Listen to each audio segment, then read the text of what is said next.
think with a little killer instinct, he could be very tough for another few years.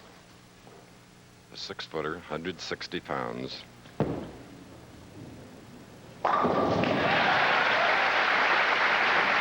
The son of a retired Air Force colonel, and Paul's mother was a captain in the Air Force. And here is Mike Durbin, originally from California, and for years now has been bowling out of Chagrin Falls, Ohio. In our field of 5, he is the oldest at 42. You see his vital stats there, professionally. First shot, shooting on the right lane.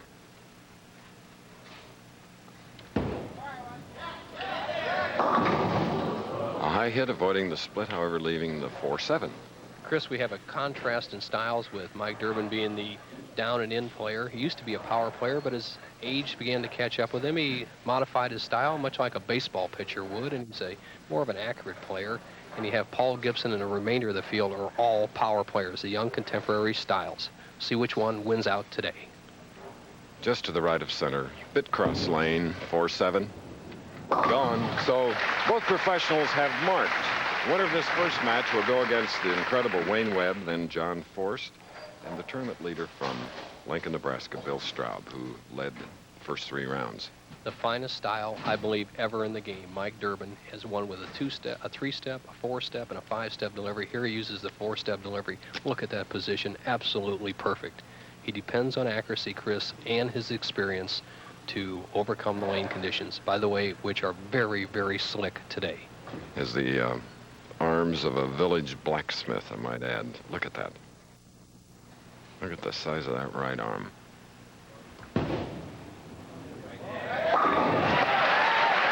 The result, striking on the left lane. Paul Gibson now from O'Fallon, Illinois. Good farm country, Bo. Yes, it is, and Paul is very close to St. Louis O'Fallon. He still is a league participant. He takes time off when he comes home in between tour events to participate in league in the St. Louis area, and he says he still enjoys it.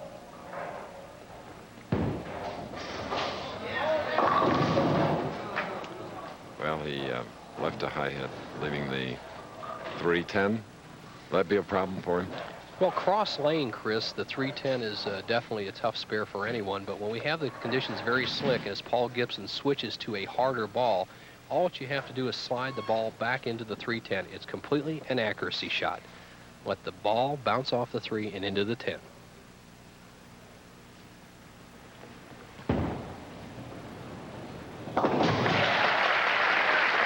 Just like a lesson from Bo Burton, Paul executing it nearly perfectly. The end result was just what he wanted. Chris, it shows how slick the lanes are. This ball looks like it's going to break up and get too much of the 3-pin. It continues to slide in the back end of the lane and just nicks the 10. Gibson is even after 2 frames. The Rolaids tip of the week with Nelson Burton Jr. will be lane conditions. In other words, how to read the lanes to find that strike zone. It's an interesting tip coming a little later in our telecast.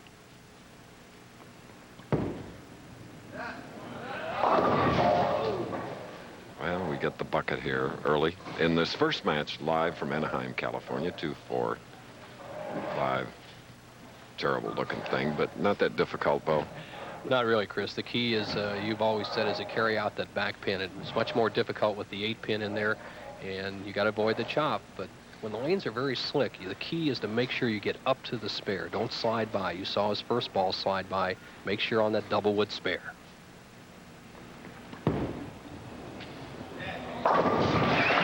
Well done.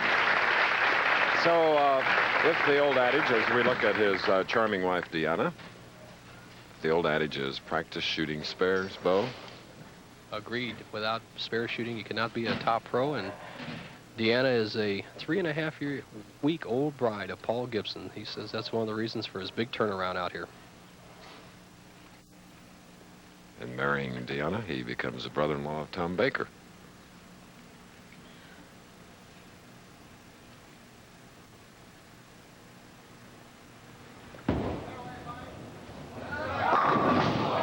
Mike thought he had that one, hoping to double here in our very first match, leaving the 10-pin on the right lane.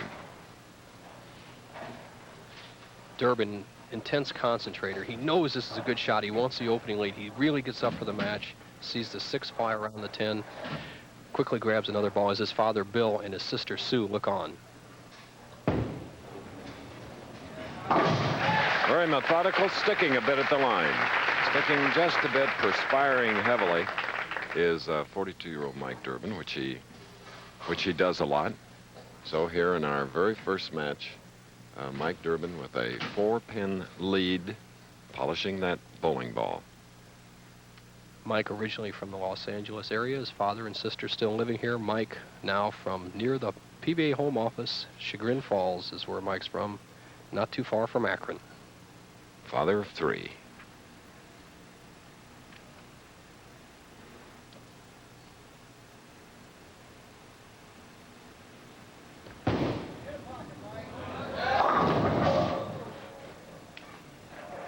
Well, we have a 6-10 now for Mike Durbin on the left lane. Mike grabbing a more polished ball, Chris, to let the ball just slide back in the spare. You have to avoid basically against the chop of the 6 off the 10. Mike, the extreme left, and a straight shot. Did it. Marking again is Mike Durbin in our first match against Paul Gibson, leading by 1 pin now. We're going to take a break here at the Wonderbowl in Anaheim, California. Venues of our first match. Shooting now in the 4th frame, trailing by 2 pins, Paul Gibson. He has a spare up.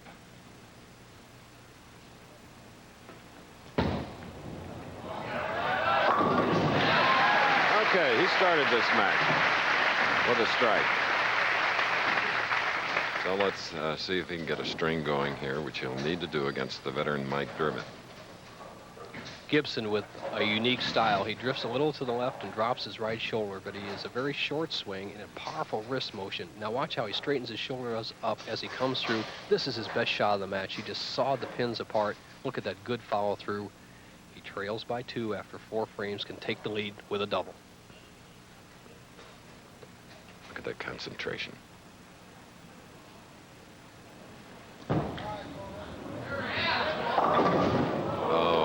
Hit 4-6, and that'll be a problem. Chris, the characteristic of the championship pair, especially from the inside line where Paul is playing, you see his ball cut right through the heart, leaving the very difficult 4-6 split, is simply this. The left-hand lane hooks quite a bit more because the grain of the wood and the pine makes the left lane hook more. The right lane is much tighter. You saw it in the last 2 frames. Gibson hit light on 16 and got a strike, and on the left-hand lane went high. He has to adjust for that. So in our first match, it's the first open frame. And in bowling, that always is disastrous because you never have an opportunity to recover or to make up, as you can say, on the golf course after a bad shot. You can always come back with a sensational shot. But in bowling, an open frame is disastrous. 14-pin lead now by Mike Durbin, a spare up shooting in the 5th frame.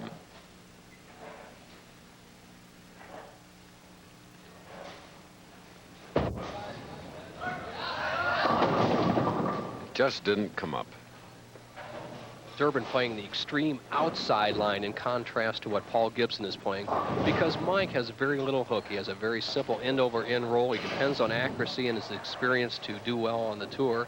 And so he's trying to get as much angle of attack to the pocket, Chris, and that again falls in line with our tip that we have coming up today, finding your strike line. So Durbin, accommodating that small hook, plays the extreme outside line. Okay, spare for Mike Durbin. We asked him about the 4 basic requirements to become a member of the PBA. The first requirement to become a member of the Professional Bowlers Association is you must be at least 18 years old or have an equivalent high school diploma. Second, you must average at least 190 for 2 consecutive seasons of at least 66 games per season. Third, you must get 3 PBA members to sign your application. And fourth, you must have 3 letters of credit reference from members of your community. And a fifth is a sense of humor might be helpful. That coming from the president of the Professional Bowlers Association, Mike Durbin. True. Sense of humor. It's all business now, shooting in the 6th frame. All right. Big strike from Mike Durbin in this $140,000 Rolaids Open. And with the winner today, one of the 5 survivors, 25 grand, 13 to the runner-up, 7,500, 6,000. The loser of this first match we're watching right now will receive $5,000. Paul Gibson, after an open frame, now shooting in the 6th.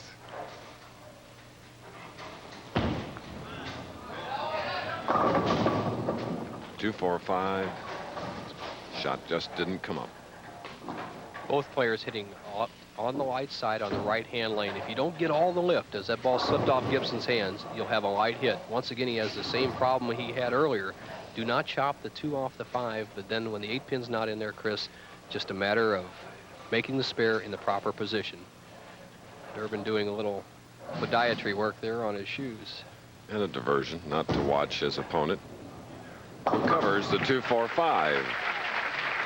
Paul Gibson of Fallon, Illinois, who attended the University of Oklahoma, where he majored in accounting. And he knows that he trails by 13. And he knows that the 7th frame is coming up. And he needs a strike. Wife Deanna looks on, and Chris, Gibson is a real good come-from-behind player. Every player has certain characteristics, whether they're front runners, clutch players, or come-from-behinders. Gibson is tough when he's behind.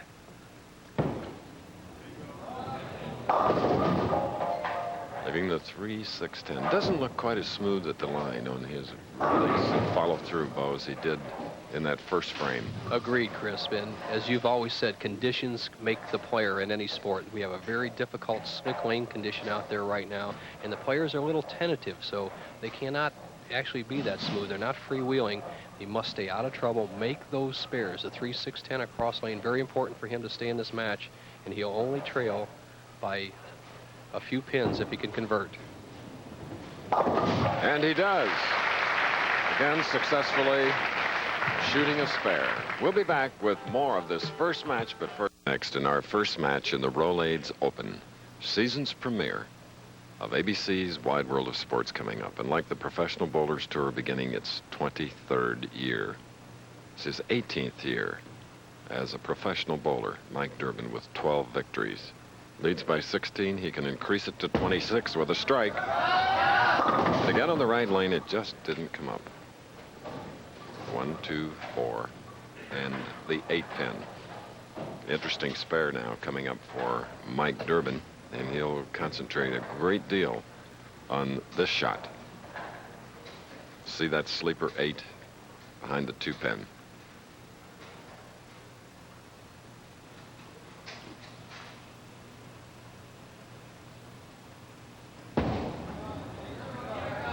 Very well done. Beautifully covered, all 4 pins as we go to Bo Burton. Thank you, Chris. 8 years on the tour, Wayne Webb. Who do you think will replace the great Earl Anthony as the top dog out here on tour? I don't know. It seems like it's a pretty hard prediction. You've got a lot of young players coming up. I don't really think you can make that prediction right now. How about Wayne Webb? You've always been known to be a little cocky, and your bowling ball has been a great performer out here. I think you've won as much money as anybody in the last 3 years. How about you as the top guy? Well, boy, I guess you've been keeping up on your statistics. A very confident Wayne Webb, Chris. We'll see him in the next match. Boy, that he is. 5'5" and just full of confidence and ability. Mike Durbin, at 42 years of age, has a 16-pin lead, and after that beautiful spare, shooting in the 8th frame now. High hit, and he has left the 6-10. Having trouble coming through with strikes here in the first game.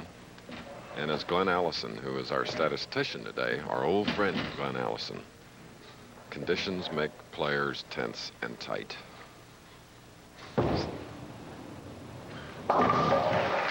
And by the way, Bo, isn't it great to have Glenn alongside? Imagine a 903-game series. That's 3 perfect games in a row. Chris, we bowled 42 games this week, and there's the leaders by round. You see Bill Straub taking the lead in the match play. And as you alluded to, the great Glenn Allison with us this week, for uninformed people, rolled a controversial record 900 series, not yet approved by the American Bowling Congress. Still more to come on that. All right, leaving the 2-4-5 on the right lane for Paul Gibson, who continues to trail here by 17 pins. Chris, we've seen that the last 3 years in this particular bowling center, the first game out of the gate, the players are a little tentative, lane conditions very slick. Remember, it's match play competition. The winner of this match advances to the next match. This is worth over $1,000 and a chance for 25. All right. Good job. Seen some rather consistent spare shooting here as Wayne Webb, to whom Bo just talked. He is practicing off to the right if you hear some pinfall, because he'll meet the winner of this game. Head-to-head competition. For Paul Gibson, he has a possible 198 if he can strike the 9th, 10th, 11th, and 12th. Right now, Durbin going at a 195 pace, so anything can happen. 2 frames to go.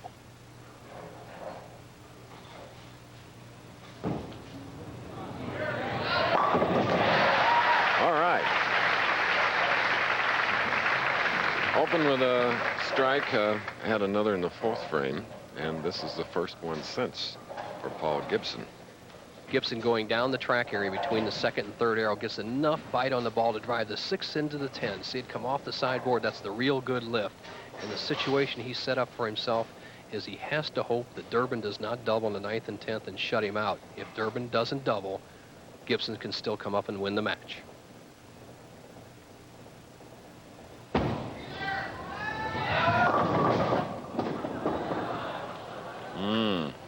Wobbly 5 and 8 on the right lane. What a terrific break for Durbin. The head pin came off the sideboard and knocked out the 2 difficult pins in the bucket. They knocked out the 2 and the 4, the 5-8 by themselves. Very simple, just like shooting the 5 pin. So Durbin with a conversion here will continue to lead by 15 pins going into the 10th frame.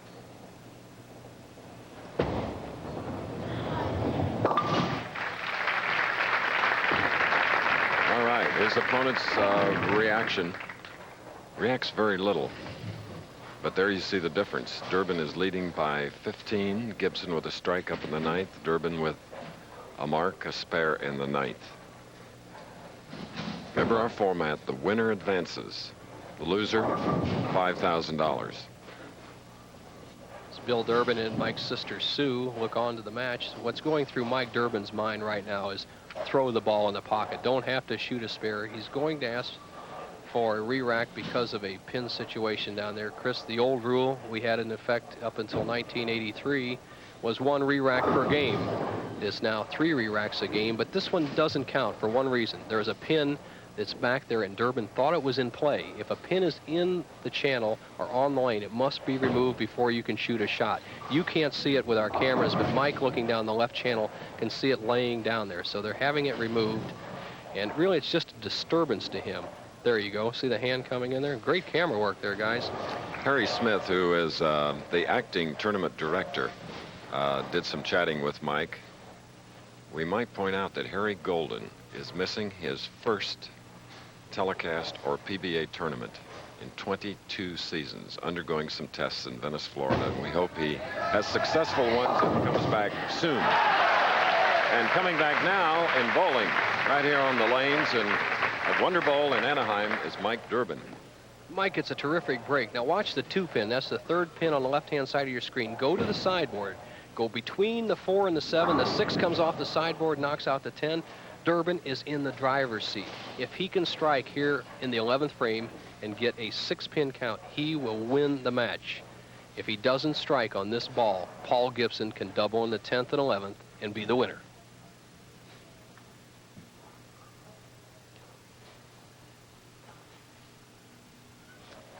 Durbin, who last year earned $84,625, 5th on the list. This man, $20,000. Another 2, 4, 5. The spare is almost immaterial, Chris. Even if he chops it, he'll be in the low 190s. Paul Gibson must strike on the next 2 balls to win the match.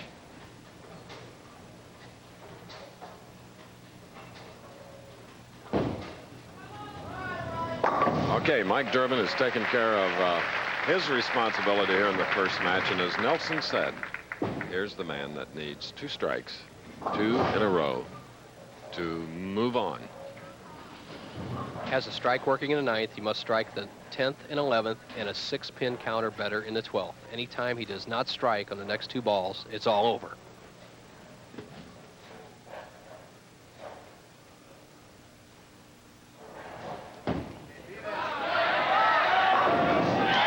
There's 1. So the next shot is the big one. All Mike Durbin can do is dry the perspiration and hope. An inspired young player, Chris. We talked about his great comeback ability. His wife, Deanna, this is her first championship round she's ever been to, and what an initiation she's getting. Her husband is up to this situation. He must strike on the next ball. As you see the first one he got in the 10th. Watch the action of the 6-pin. Lay in the channel, bump out the 10. Sets it up for Gibson. Strike in 6, and he goes on to meet Wayne Webb. Married as recently as December 9th. So the honeymoon, I'm sure, will continue if he can strike right here.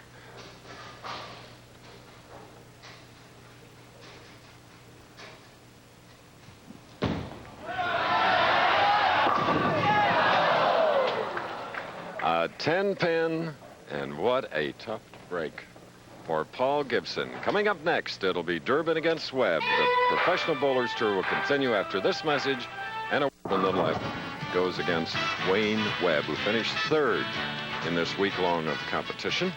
And now this head-to-head match. Look how little of the approach this 5-foot 5-inch dynamo uses. Wham.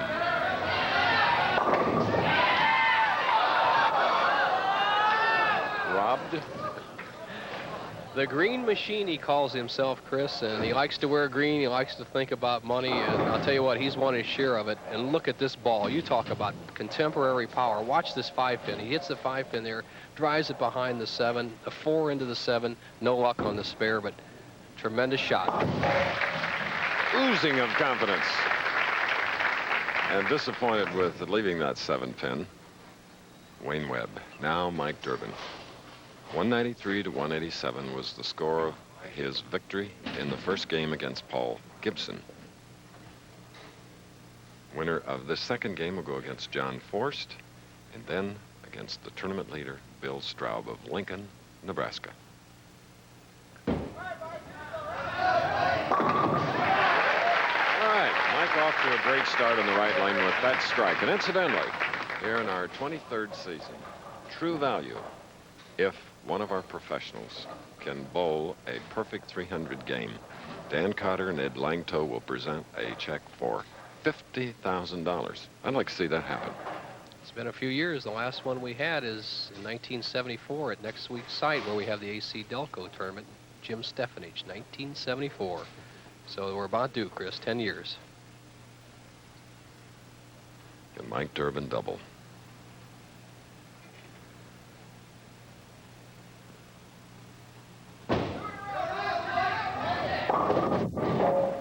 High hit and a 3-6. Sort of rechecking things at the line. Really nearly went over. Well, he's made some adjustments, Chris. He's went high on the left-hand lane. Durbin, being very smart, took his ball and wiped it off, cleaned out the conditioner that built up where he rolls the ball, and now he's getting more hook, and he's playing inside on the left lane. And Bo, in this championship pair, when they crossed it during the competition, Wayne Webb, at whom we're looking, averaged 235, and Durbin 234.6. Well, a lot has to do with when they caught the pair, Chris. Sometimes in the morning, the scores, as you see, green machine on the back of Wayne's shoes. Sometimes the lanes are better in the morning than they are in the evening.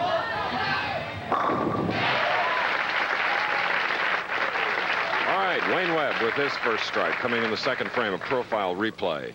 Watch this young man, the locked elbow, the good high backswing. Now watch the wrist action. I believe the best release in the game today. Inside out, just lifts straight through the ball. He gets all that hook from revolutions on the ball, not from turning. Many amateurs think you have to turn the ball over to make it hook.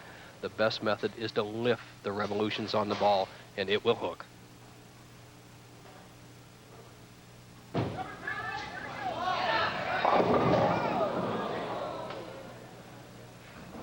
To 8-10.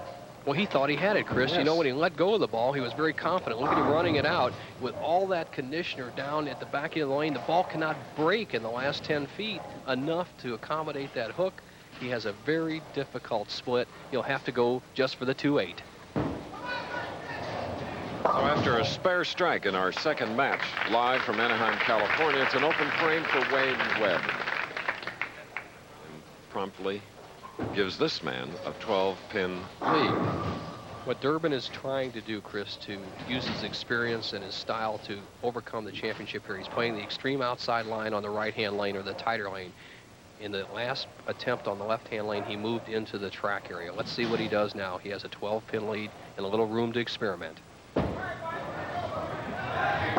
And a powerful third frame strike in his second match. Mike Durbin, if you just joined us, he won the first game over Paul Gibson, 193 to 187.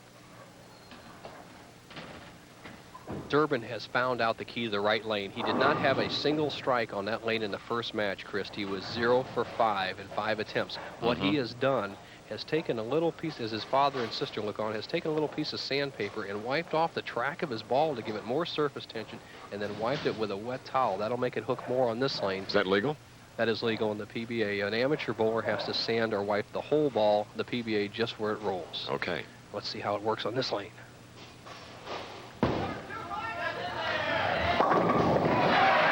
Well, I can see all of America sandpapering their entire ball and wiping it off. Remember, as an amateur, you have to do that. We have to remember now, we're leaving live action, but we'll return for more. Leads by 22, a double working, but he has the pair figured out.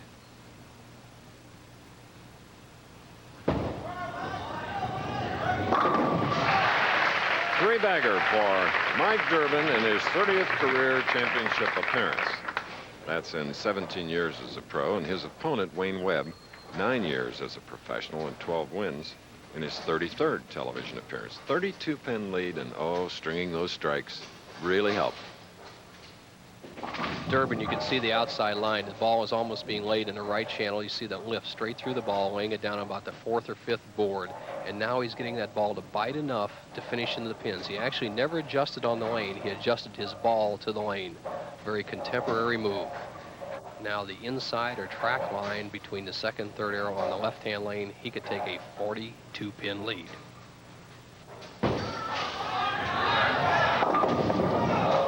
And a high hit, and he now will be faced with the 6-7-10. Bowling is frustrating. Well, Chris, he's expecting the ball to set up or hold on this left lane. See, the ball on the right-hand lane would have set right there, but the left-hand lane, we said the grain of the wood is much softer on the left-hand lane, and the ball, he is going to hook more. He's going across lane for the difficult spare. So now each of our professionals, Dad Bill just joining the crowd in appreciation here, that applause, but not for his son Mike. Didn't like that open frame, but Wayne Webb, at whom we're looking, had an open in the 3rd.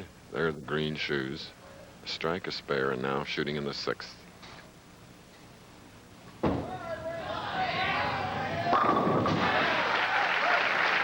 He'll jump right on you. He's giving him an opening, and he'll be there. The important shot for Wayne Webb comes up right now. He not only trails by 17 against one of the toughest players in the tour, but he's had trouble with the left-hand lane. As you recall, in the 3rd frame, he hit light and left the 2-8-10. In the 5th frame, he went high. He tried to make the adjustment. Right now, I think he'll just throw it out there and try to put as much power on the ball as he possibly can. Key shot.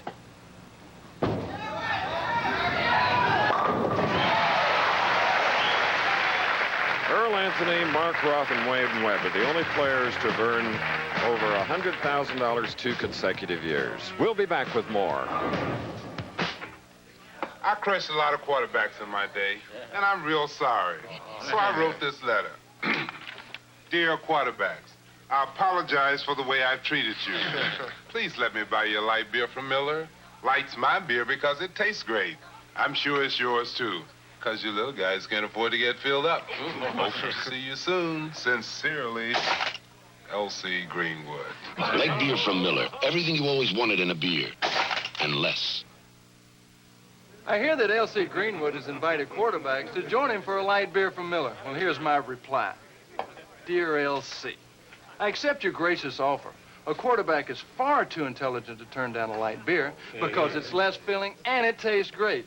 Even you big, clumsy linemen know that. Hope to see you soon. Sincerely, Bert Jones. Come on, Bert! Light beer from Miller. Everything you always wanted in a beer, and less. How'd he do that? While we were away, after an open frame, Mike Durbin got up, 7th frame, and immediately through a strike. So now he'll be moving to the left lane in the 8th frame, and you see, once had a 32-pin lead. It's down to 7, but he can up it to 17 with a strike on the left. As the 7th frame was critical for this man, Wayne Webb, hitting the left-hand lane, it also now becomes critical for Mike Durbin. Durbin has struggled on the left-hand lane, so 3 out of the 4 shots. He must make the adjustment. He's been high. If he can strike here, he'll make a match of it.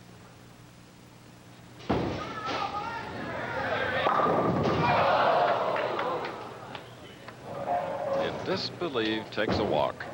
The solid 8.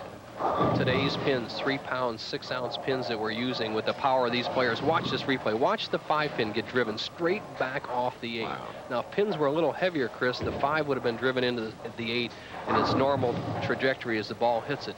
But with the power of Durbin, the power of the urethane ball he's using, the solid 8. Unfortunate hit. So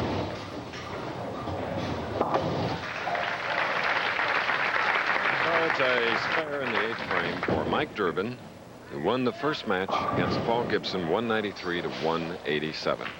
All right, Wayne Webb, double working, shooting in the 8th, trailing by only 7. He can take the lead with a strike here.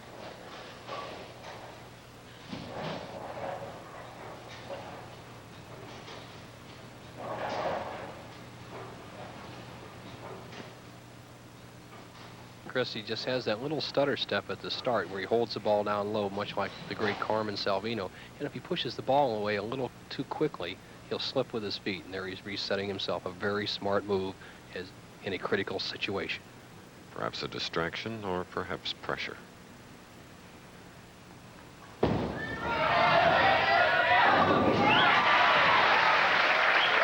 in a row. Now each professional has come through with a 3-bagger. It's the lead now for Webb. He did what he does best, Chris. Jumps up in the air, saws those pins out, now has a 3-pin lead, a 3-bagger working, 9th frame coming up.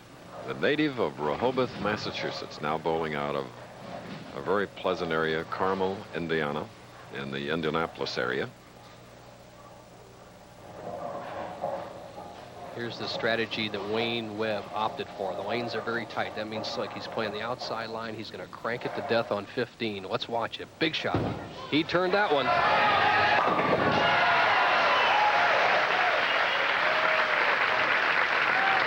And Bo, in the list of names at the top of the telecast, you mentioned that Wayne could be a successor to people like Earl Anthony, and I totally agree, and a shot like that proves it. He's a tremendous match game player. He has a great God-given ability and the power and the youth. But Chris, more important than anything, I think he is more relaxed and throws better shots under the gun or under pressure than anybody I've seen come up in years and years. So Mike Durbin's in trouble, but don't ever count him out. 9th frame.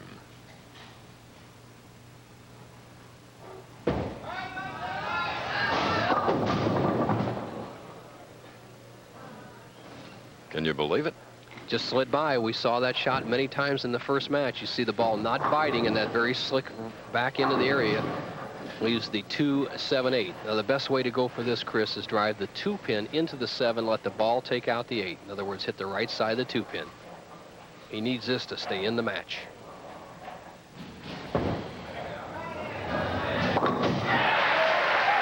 Okay. What a job of covering that 2-7-8 look.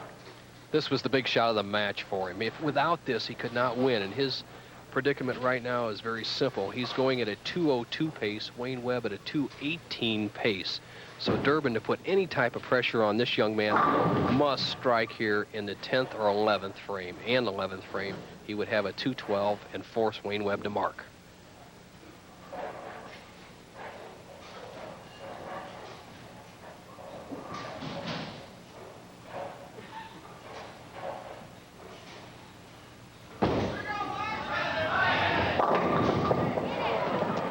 That middle pin, the 5, on the left.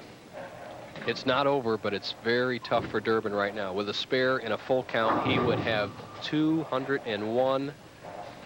Wayne Webb would just need a good count on his first ball and not even a mark. The loser will get 6,000. The winner moves up against John Forst.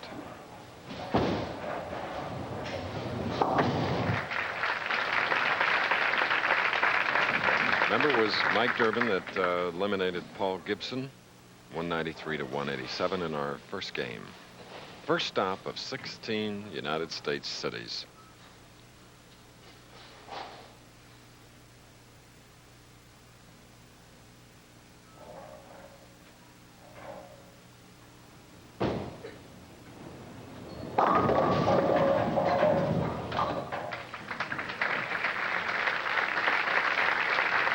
.200 even for Mike, Chris, and that game we could see Mike Durbin, he made the adjustment from his first match hitting the right-hand lane, then unfortunately he lost the left-hand lane. Now for Wayne Webb, he just needs a good count on his first ball, and he'll go on to meet the very tough John Forst. Five-bagger, and that brings you victory for 26-year-old Wayne Webb. In 1980, the Rookie of the Year, and what a championship player. Now John Forst will try to defeat him.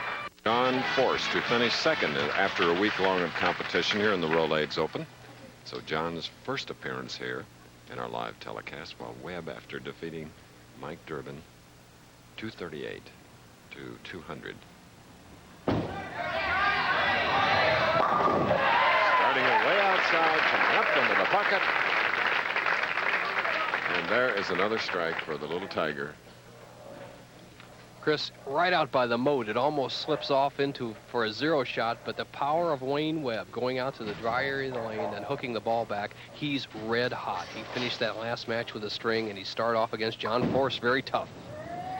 And John, on that 6'1" frame, 215 pounds behind that bowling ball, the youngest member of our field at 23 from LaGrange, Illinois.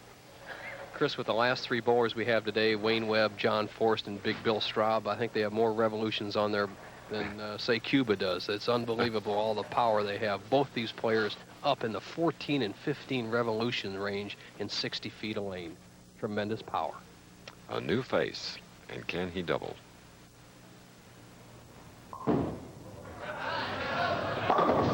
Didn't come up. 1, 2, 4, 8. Forst gets all that power from a good cup or release position. The contemporary players almost lays it in his palm of his hand, just like he wouldn't even have finger holes in it. And tremendous uplift, locked elbow, tremendous turn. He just went wide on that shot, leaving a very difficult spare, the 1, 2, 4, 8. Moves to the line, 5 steps, crouch position. No. All right. Chris, you've said it many times. You've seen it in all sports. The young athletes with power still have to learn to control it. You have to have a good short game matched with the power game. A little flaw in John Forst's game right there has given Wayne Webb a big opening early in the match. Striking the first, now shooting in the second.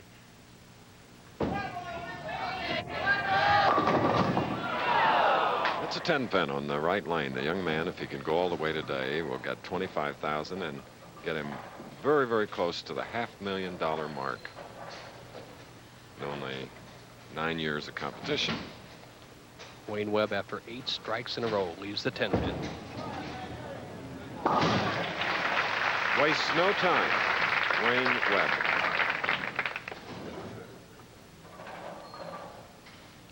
Picks up another ball, Chris, for strikes. He is a contemporary player who has learned to make those spares. Wayne uses a very soft ball or a very porous ball for the strikes to get more hook, and the shine ball for spares.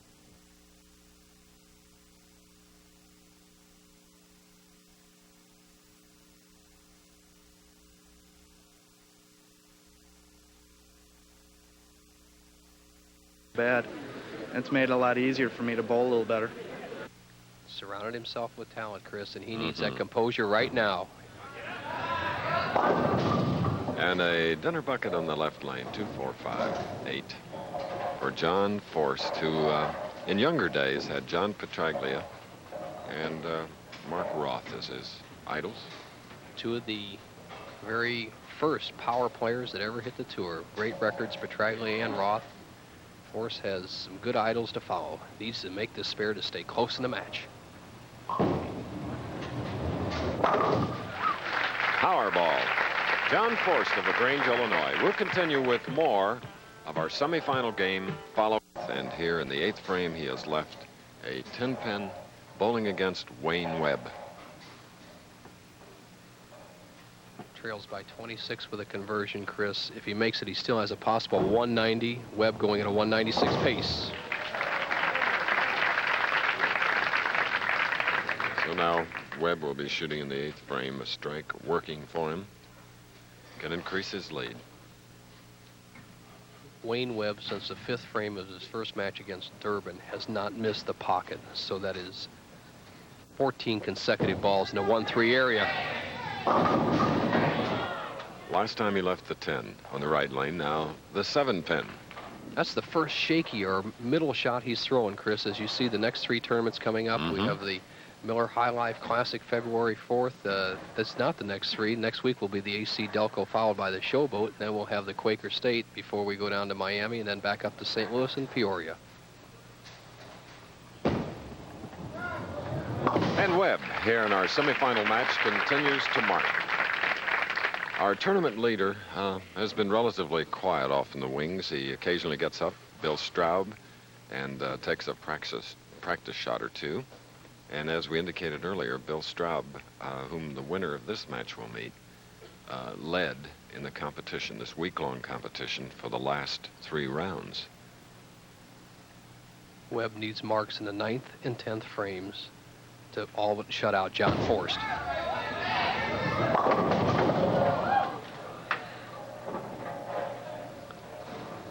He has to stay clean here, Chris. He's going at a 195 pace. John Forst has the potential of a 190.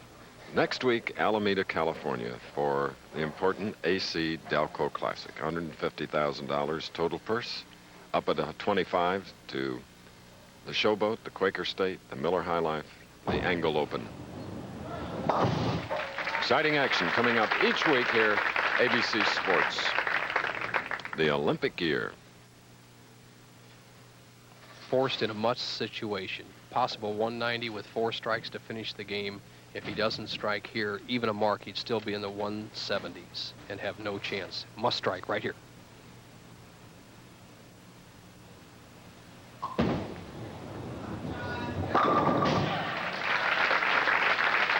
Did the necessary thing on the right lane. How important a tap can be. As you look at the scoreboard, you see Forst with a spare there in the 8th. That was a solid 10 hit. If he had carried that, he'd only trailed by 5. But his situation now is the best he can do is strike here in the 10th and the 11th and force Wayne Webb to mark.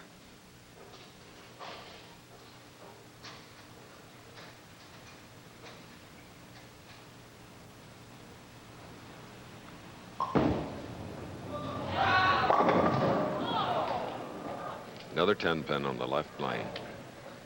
Chris, the best John Forst can do is 170, and he really bowled a very good game. He had 2 balls that were a little off. He paid the maximum penalty open frames for them, and the best he can do is 170. Wayne Webb right now going at a 195 pace. All he needs to do is keep it on the lane in the 10th frame. Youngest in the field at 23, gaining more experience here in our first stop. And blew the 10 pin. He hurried the shot. He just didn't take his time, but as we say, he's gaining experience. As we have the winner, Wayne Webb winning his 2nd match here, and now he is on the right lane.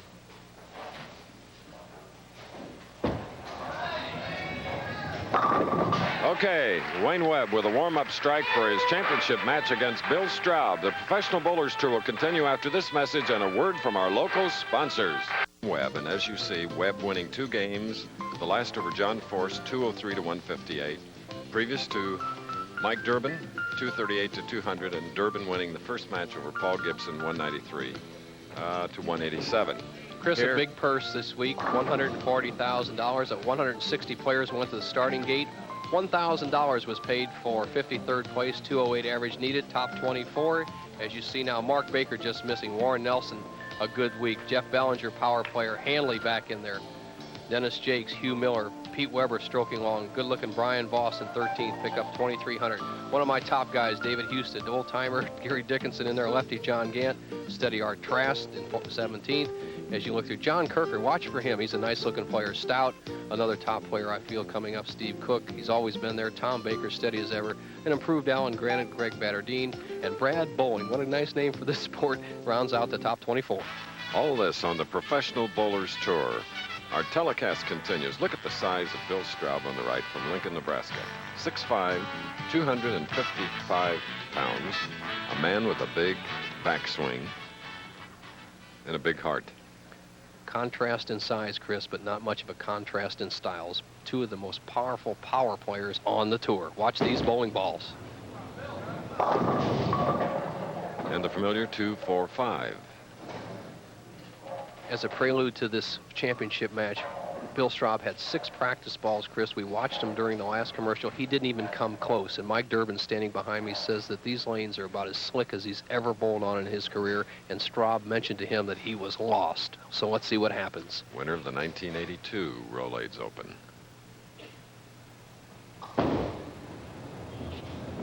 So smooth, so controlled is this farm manager from Lincoln, Nebraska, and bowling coach at the University of Nebraska. And I got to tell you, a heartbroken Cornhusker fan. The loss to Miami. Bill Straub was upset, but he's rectifying that this week with a possible $25,000 first prize.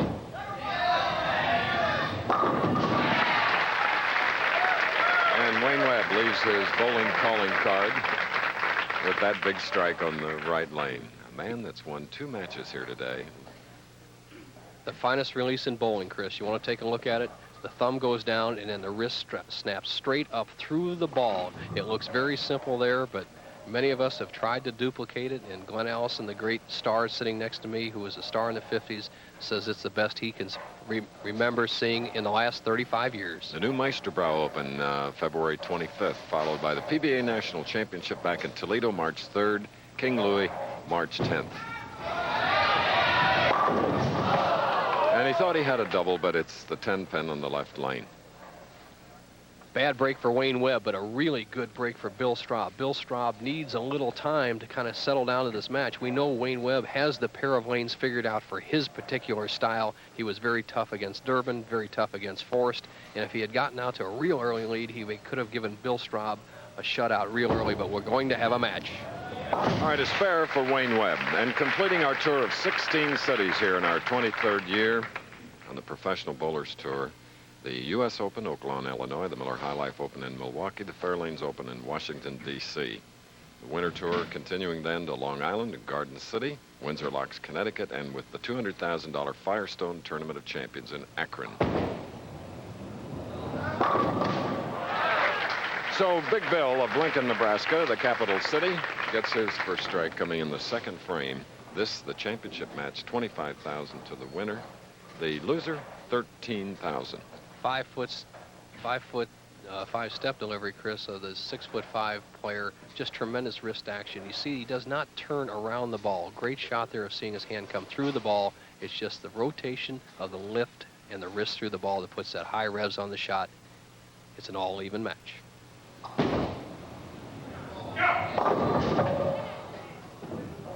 Leaving the 4-pin, this remarkable 31-year-old Nebraskan. Only 9 events he bowled in 82. Last year in 83, 8 events. 11-year member of the PBA. He has 2 victories. And his bowling goal is to make more money than he spends bowling.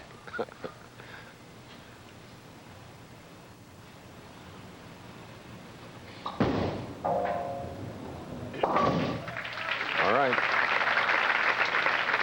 Close final game. Wayne Webb, who decisively won his 2 matches over Forrest and Durbin.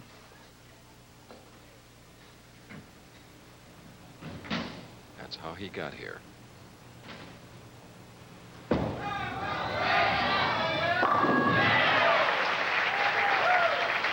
Three frames, 2 strikes. Sandwiched in between, marking with a spare. From the low angle, you see Wayne Webb's ball out on the very last board. and then snapping the ball right in the pocket. Look at all 10 pins laid perfectly into the pit. Webb red hot.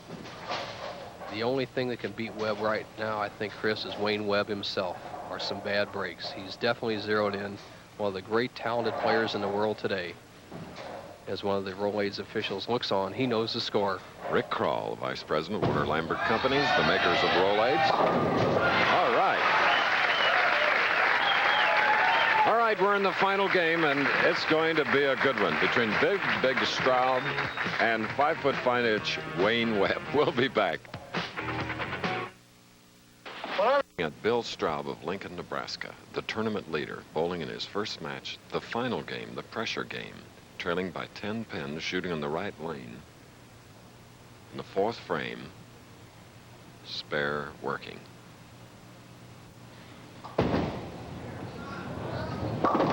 Just didn't come up the 1, 2, 8.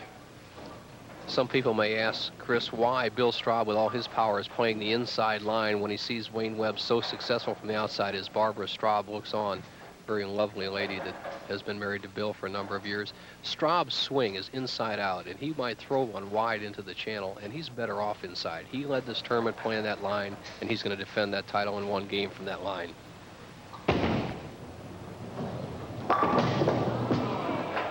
Leaving the sleeper 8 on the right lane.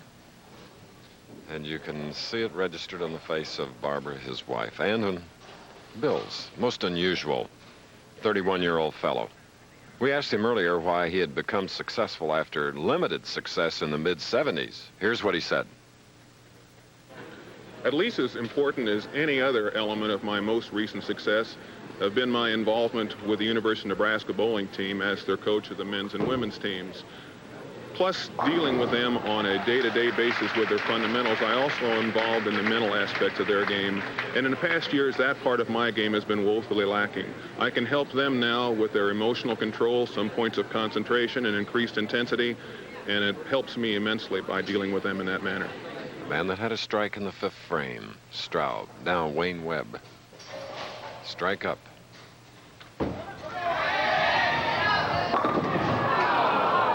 Leaving another 10 pin. Webb following his game plan, trying to stroke the ball down with medium power on the right-hand lane, trying to overpower the left. He's been very successful with it, and he could have really put Straub on the ropes with a strike there. If he converts this 10 pin, he will lead by 23 through 5. Look at today's average, 220.5 after 2 games. This is a big one. 25 to the winner, 13 to the runner-up. Wayne Webb bowling out of Carmel, Indiana. Well, he can concentrate.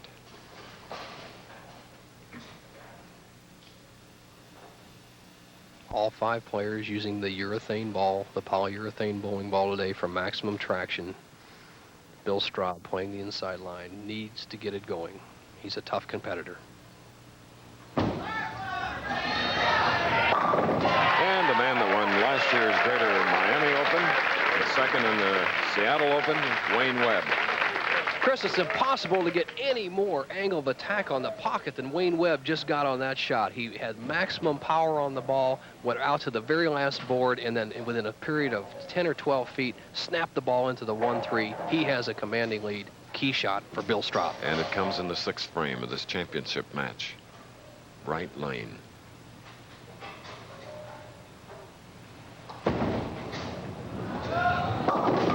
Again, it did not come up the 1-2-10 this time.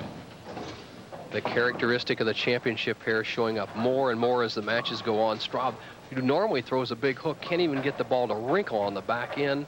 Leaves the 1-2-10 washout. It's makeable, but very tough.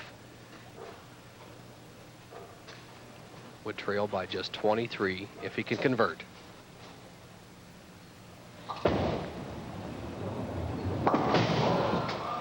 Went all out for it, but as you see, left 2 pins. So Bill Straub of Lincoln, Nebraska in trouble in this final game. Trailing by 37.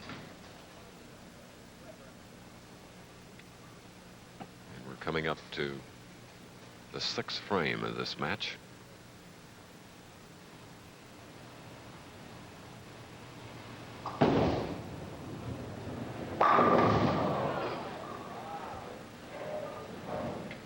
Nothing good happening for Bill Straub. When he finds the pocket, he gets tapped. He's a little bit lost on the right-hand lane, has had a pair of open frames in both the 4th and the 6th. With a conversion here, if he can find the line, get some breaks and strike out, he still has a possible 2:02.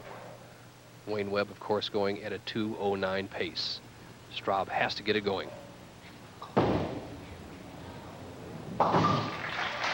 Straub marking with a spare here in our championship match.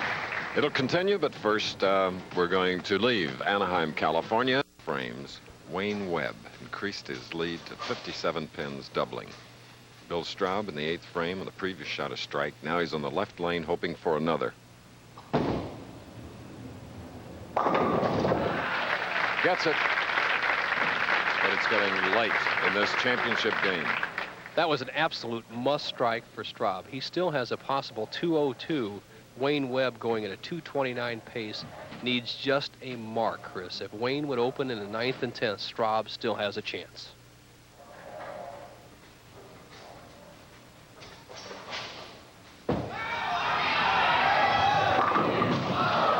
Leaving a 10 pin.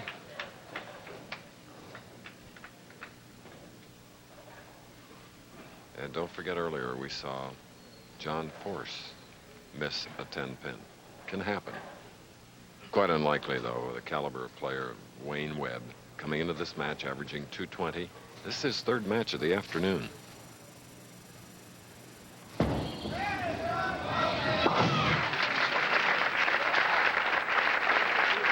First time we saw sort of a twinkle in his eye, a little glow of, well, maybe 25,000. We've seen times differences, Chris, and you can see the maturity coming through with his talent. I think this is one of his finest performances. The scores are not the highest he's ever bowled. He can still be averaging well up in the 220s, but he really looks sharp.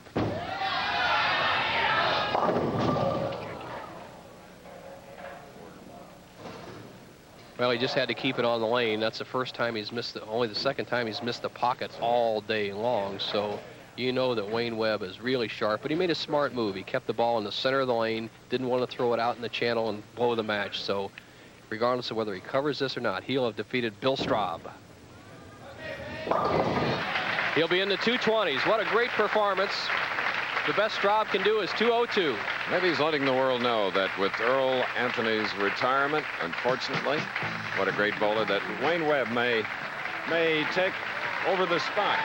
So once again, the winner of the Rolaids Open here in California is Wayne Webb. The Professional Bowlers Tour has been brought to you by Quaker State, made from Pennsylvania grade crude oil, new and old cars, small and big cars, staying on the road with Quaker State. Coming up next, ABC's Wide World of Sports, featuring the Harlem Globetrotters in Hong Kong and the World Cup weightlifting championships from Tokyo. Travel arrangements made through and a promotional fee paid by United Airlines. United flies to Tokyo from more top business centers with 3-class Royal Pacific service. This has been an ABC Sports presentation.